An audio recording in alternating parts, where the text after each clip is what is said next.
bahagi sa paglago ng iglesia.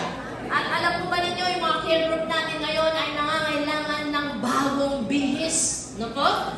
Kailangan po, makita yung sigla, yung buhay, yung apoy, yung pagiging epektibo, yung lumalagong iglesia o yung lumalagong influensya po natin sa ating pong komunidad. Hindi po ito katulad ng isang sasakyan. Nakakita na po ba kayo ng sasakyan na nawala ng gasolina? Tapos biglang hihinto. At kailangan pa po itong itulak para makausap. Nakakita na po ba kayo ng sasakyang pupugak-pugak?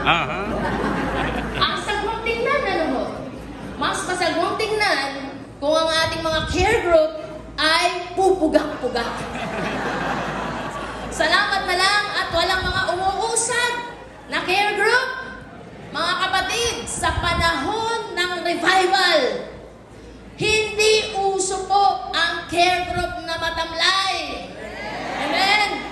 Hindi uso ang care group na walang buhay. Hindi uso ang care group na hindi po nagbubunga. Outdated na yan. We say no to status quo. Pag sinabing status quo, patag na lang. Nakontento na doon sa pagiging patag. Pag may revival, kailangan may pag-angat.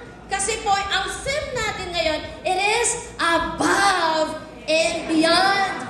Kaya kapag kinumusta ang care group, kumusta ang care group mo, sana wala na tayong marinig. Yan naman. Kami pa rin. Boring ya pa rin. Na?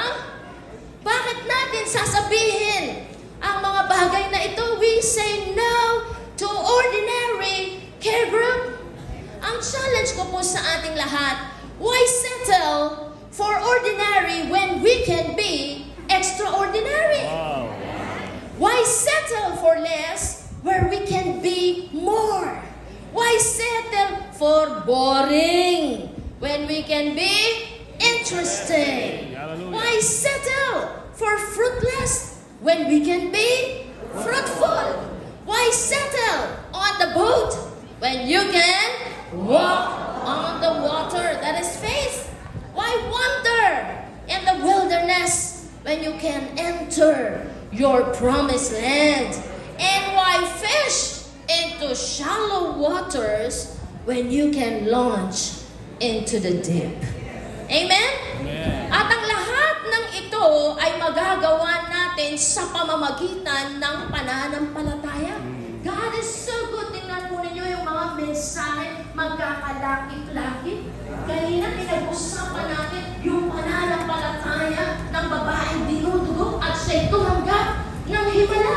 Kaya may naniniwala, kapag tayo inangat natin ang ating pananampalataya, pwede natin maranasan yung above and beyond care group.